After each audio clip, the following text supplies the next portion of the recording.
Good morning, everyone. This is the Mike Pincus Fitness Podcast, and we are sponsored by RX Fitness Equipment. That is rxfitnessequipment.com if you're on the World Wide Web, and if you're here in Southern California in Thousand Oaks, go to RX Fitness Equipment on Thousand Oaks Boulevard. They're located right across from the Toyota dealership. My good friend Tim Adams is the creator and owner, founder extraordinaire of RX Fitness Equipment. He has all of the equipment that is needed to build a home gym, to build anything from a small gym that I have here in my house in a two-car garage, all the way up to a 50,000 square foot gym. Anything and everything you want, he has. And just a matter of fact, this week, I was working out of my garage, and fortunately, this happened to me and not to a client, but I was using a push-up. It's a push-up device that makes the push-ups actually harder, and it's got rubber tubing attached to it. And I've had the unit for close to 15 years now, same tubing on there, and one of the tubing snapped. And fortunately, it snapped on me and not a client, but it definitely hurt. And took it over to Tim, and it's, this is before Tim was even around selling this type of, he's always been around, but he didn't sell this type of equipment. And I took it over to him, and I said, hey, is there any way you can get some replacement parts? And he's like, well, let me check it out. Sure enough, found out where they were made, and we brought them in, and I got all new tubing in the gym, and I replaced everything. And, the tubing does dry out, so it's good to, for those that have tubing that you're using, it's the tubing with the handles on it. You should replace them probably sooner than every 15 years. I think the manufacturer even recommends every year, but I pushed it to its limit. But in any case, Tim was there for me. Literally, I think I went in on Monday, and Wednesday he called me and said, your tubing is all in. And so it was a great experience going in, showing him what I have, what I needed. He didn't even have it, but he was able to get it just like that. So please go check out rxfitnessequipment.com and check out RX Fitness Equipment when you're in town, and tell them that Mike sent you. Hope you guys have a great day.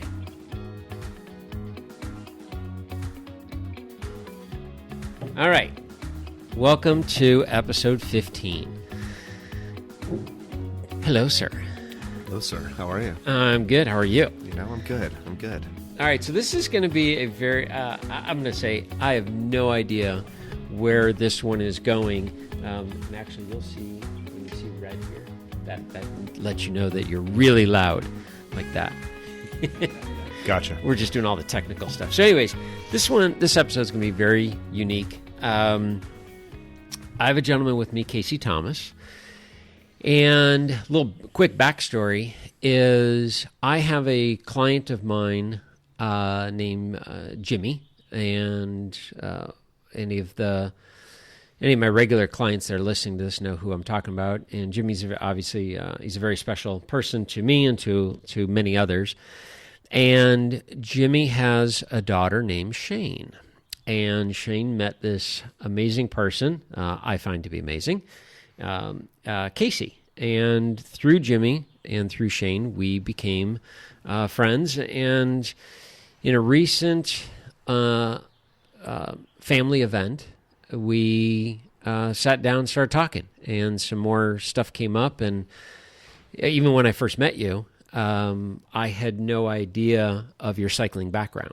And I think that was quite honestly, that was my first shock. I'm like, wait, you were a cyclist? And I don't know why that would have been a shock, but what it was actually is I was training Jimmy, working with Jimmy, and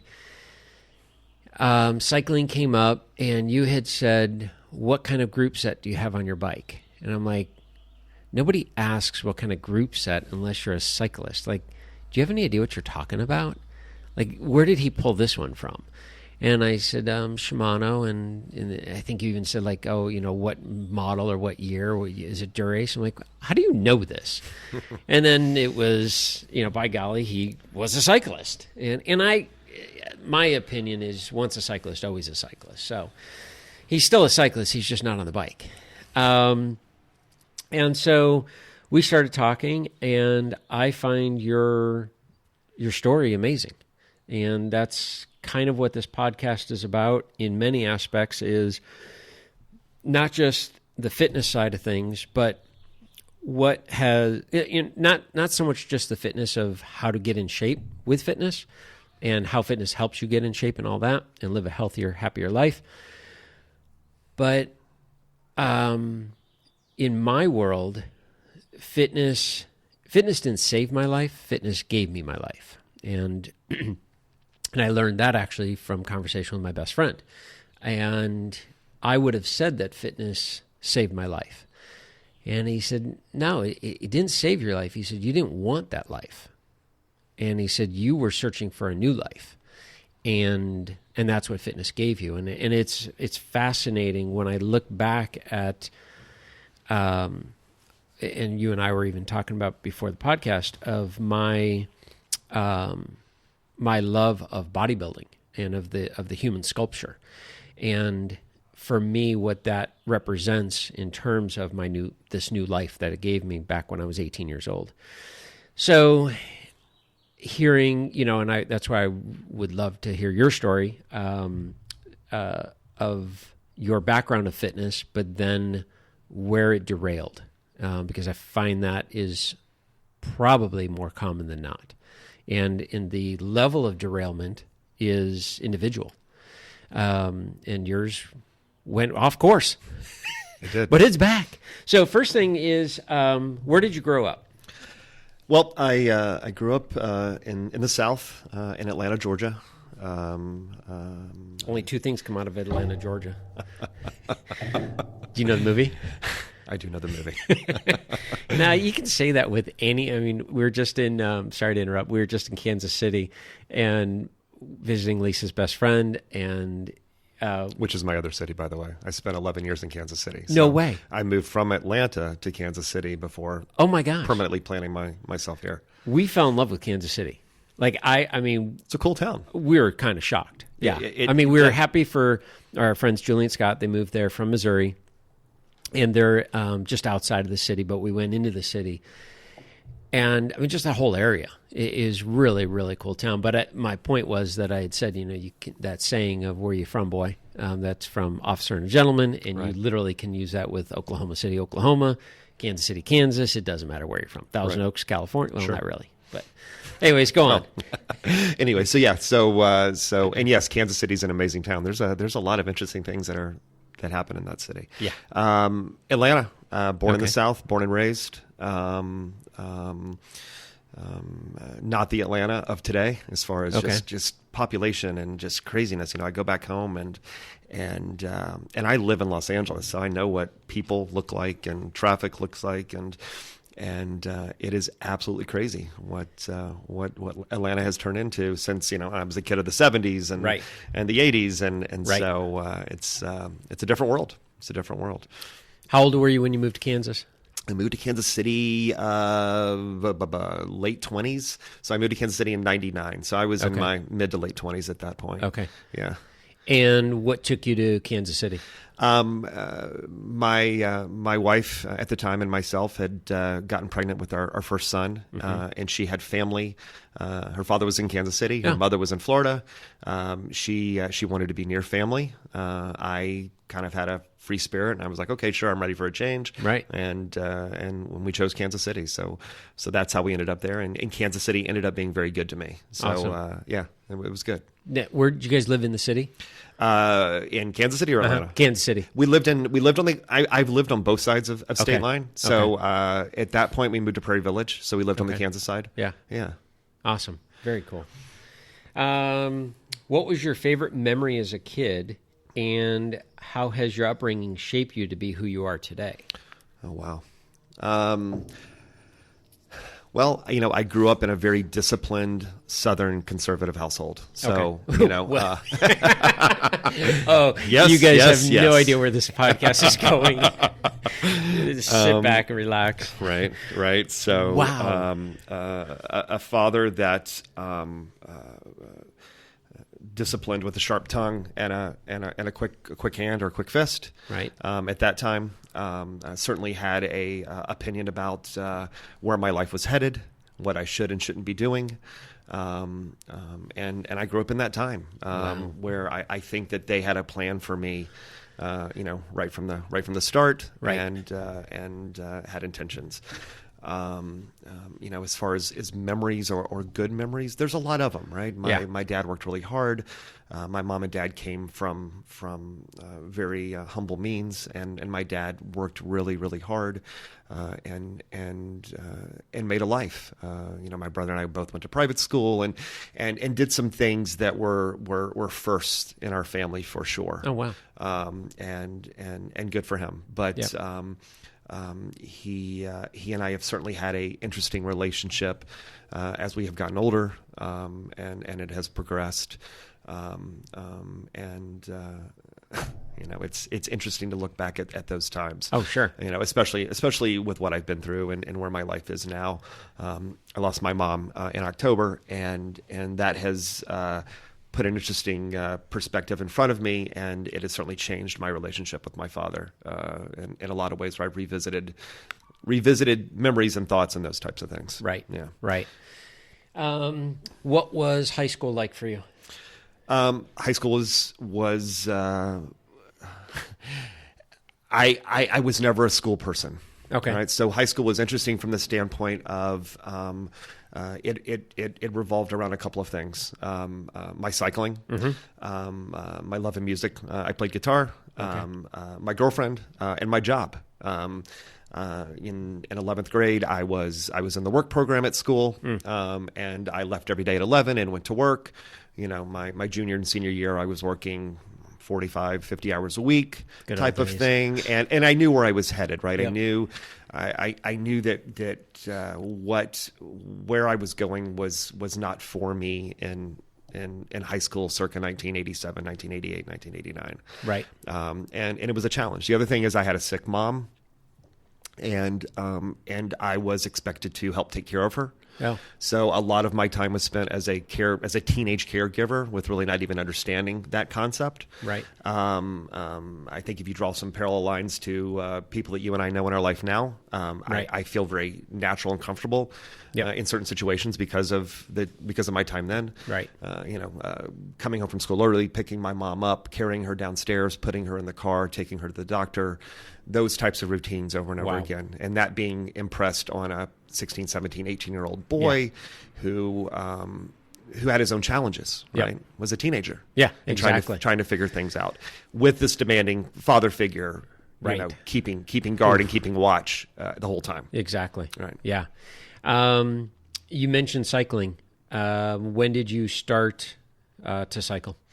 I think I had a natural attraction to bikes, to motorcycles, to cars at an early age. That's a big part of my story. My dad, mechanical engineer, built and played around with drag cars, in the 50s and 60s, and there was always a car around, and that stuff was always happening.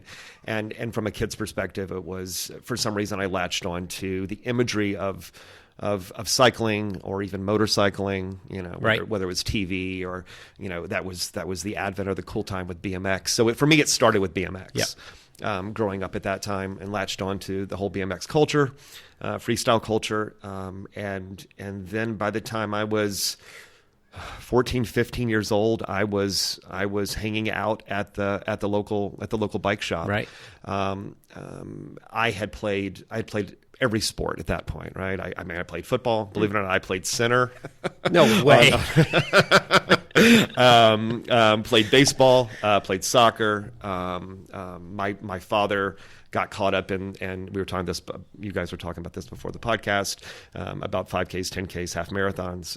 My dad had gotten caught up in all the hype of 10Ks in the 70s, and that was when the big. whole running craze started. really started. Yeah. And I can remember the Peachtree Road Race, in the 70s, and running the Peachtree with my dad. Oh, my gosh. Just running a 10K with my dad because we ran a 10K Right. or whatever that was. Yep. So I found my way into cycling because I sucked at everything else, right? I mean, that's the honest truth, right? Whose I would, idea to put you at center? I mean, That was crazy. Could have had a hell of a football career had you been in the correct position. Probably so. So yeah, I found my way to it because it felt natural. I was drawn to it, and I think I knew I was athletically inclined. Right.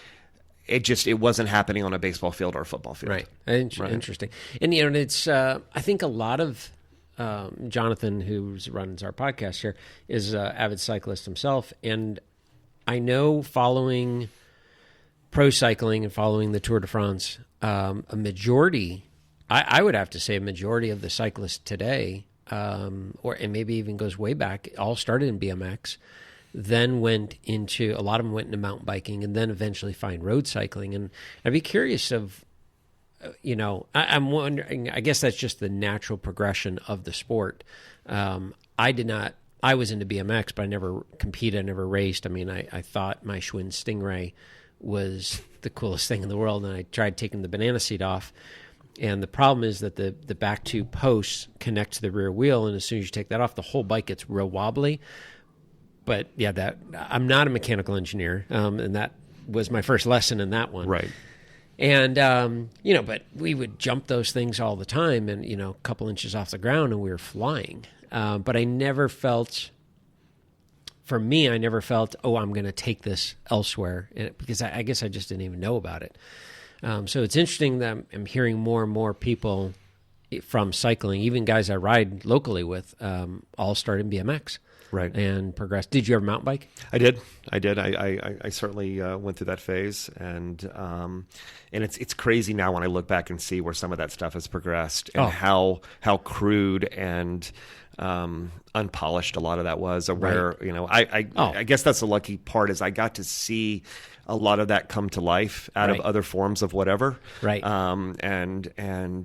Yeah, absolutely. Well, and I don't know if you how much you still follow the cycling world, but what I find fascinating is it seems like it is like everything else in fashion, what was popular in the 60s and 70s is starting to come back, or came back. And so mountain biking was literally, they took beach cruisers down hills. I mean, no suspension whatsoever. And then it went to the full suspension. I've got a full suspension mountain bike in the garage, 5.5-inch travel, and they go all the way up to 8 and 9-inch travel. And now we're going back to these gravel bikes, which are essentially a road bike, no suspension, and tires somewhere in between a mountain bike and a skinny tire. And guys are taking these out on mountain bikes. And I just sit there and laugh going, we complained about this. Right. But yet there's this, let's see what it's like. And I haven't ridden one yet. And I'm sure I'm going to get out there and try it. And sure, I'll end up being beat up and going, God, I just wish this bike had a little bit of suspension. But it's crazy how it all flows together. Sure, that whole thing of what's old is what's new again, yep. and that whole whatever that nostalgic moment of I wonder what it's like type of thing. Right. I have never run competitively a full suspension bike. At the point that the point that I was coming up, to have a front fork or have it any type of front suspension from that standpoint was really where it was at. I've certainly seen this progress, and I've been on the bikes.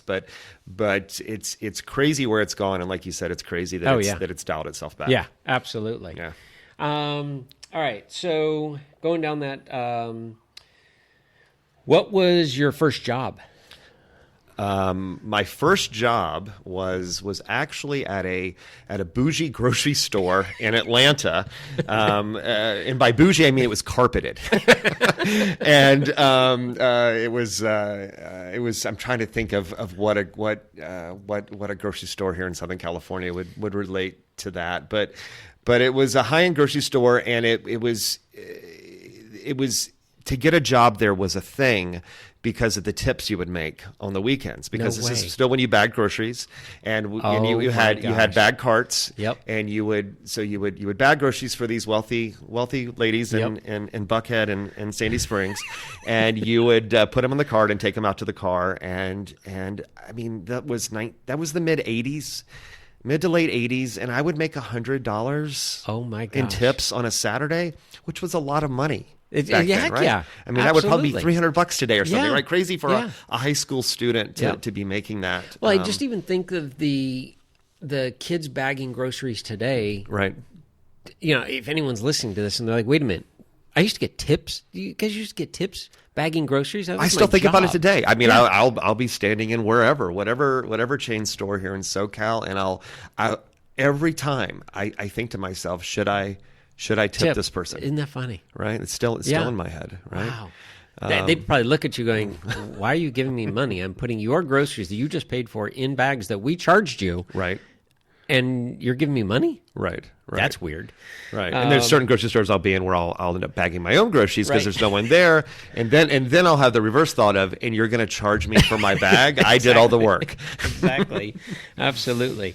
Okay. So moving on here, did you go to college?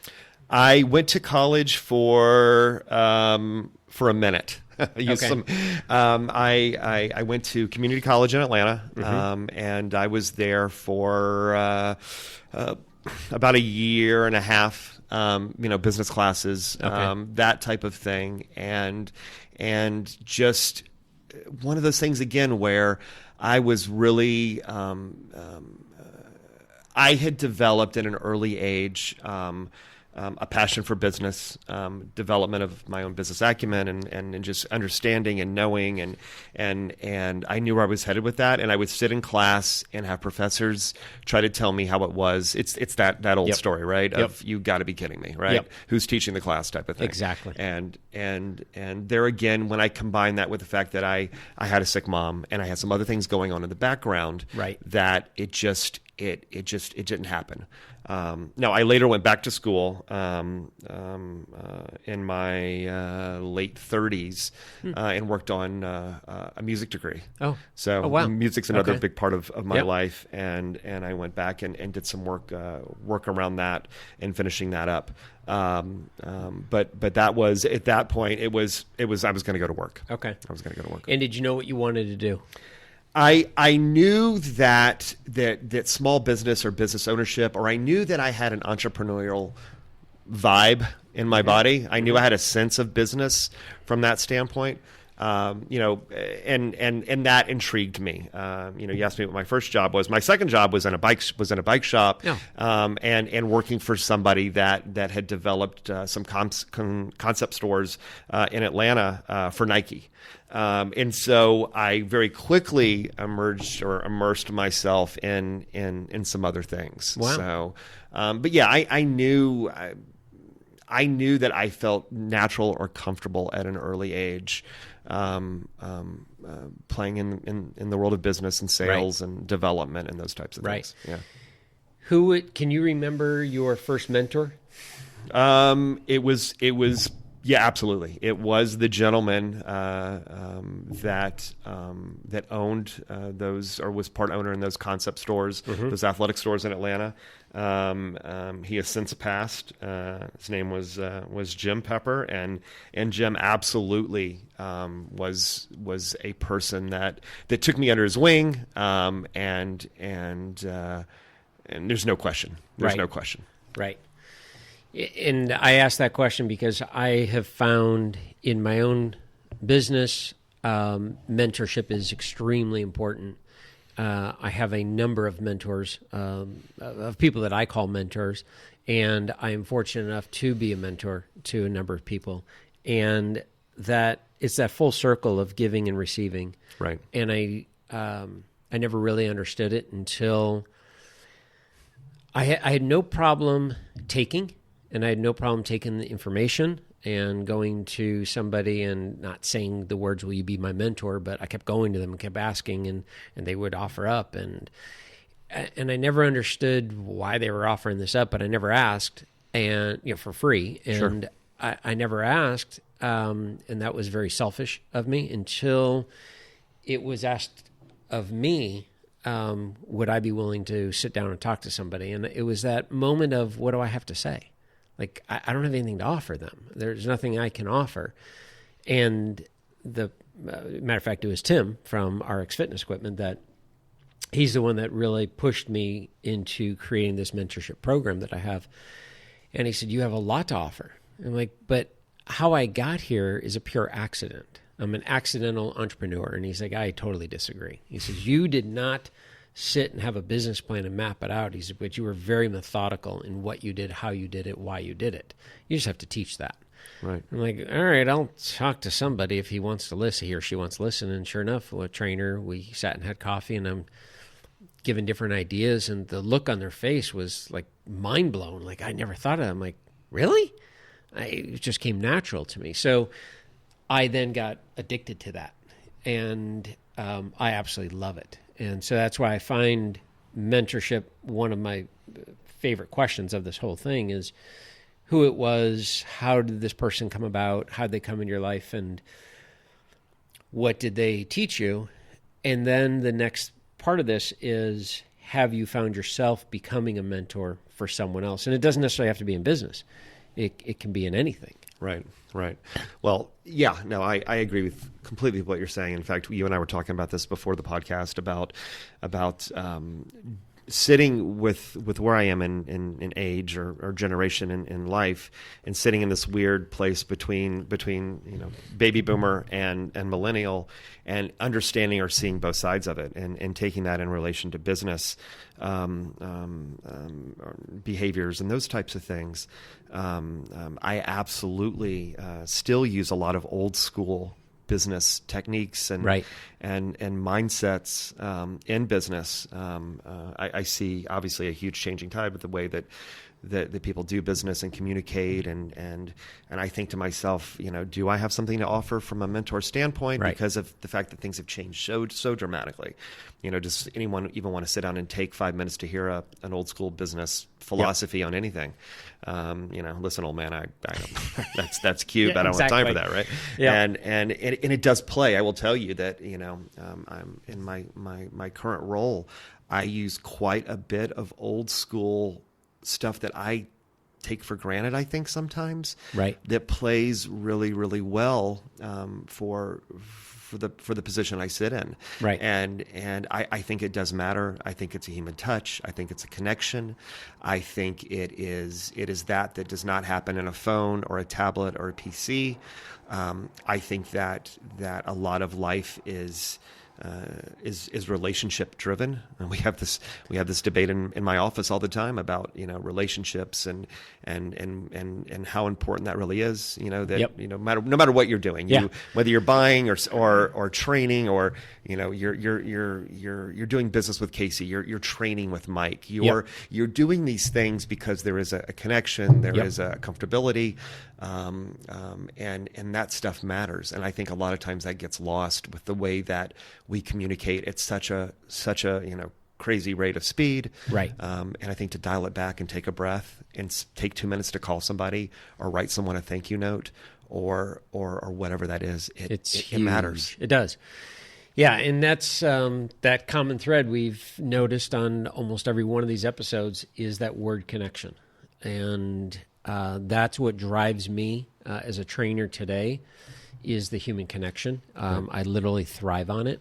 And that's probably my number one reason for not having burnout, which is really common in this industry, in any industry. You're doing it for so many years. My vehicle, my purpose is connecting. My vehicle of choice is fitness. And so as long as I can continue to use this vehicle to get to and fulfill my purpose, that's what I absolutely love more than anything. And that's the gift, right? Yeah. Like, the gift is being able to see that. And I don't know how deep we're going to dig into my story, but in my current life, my life is shaped around what you just described, right? The human connection, mentoring in ways that I never thought I would mentor, being of service, making myself available, not making it about myself, making it about other people, those types of things that I really, really have dug deep into. And it is, and there again, I don't know if that comes with maturity or clarity or time on the planet or whatever that is, or maybe all of that, right? But you start to realize and you start to cherry pick what's important, or what makes you feel good. Exactly. I know, or doesn't just pacify you in a moment, but really Right. what you can, some stuff you can do that you reflect back on, like, wow, okay, Right. now I get it. Yeah. Now I get it. So with that in mind, and that's kind of where I want to take this, is getting with your fitness, your cycling. There was a derailment in your world. So you're cycling, you're working. How old were you at the time? At the time of the derailment, I was in my mid-30s. Okay.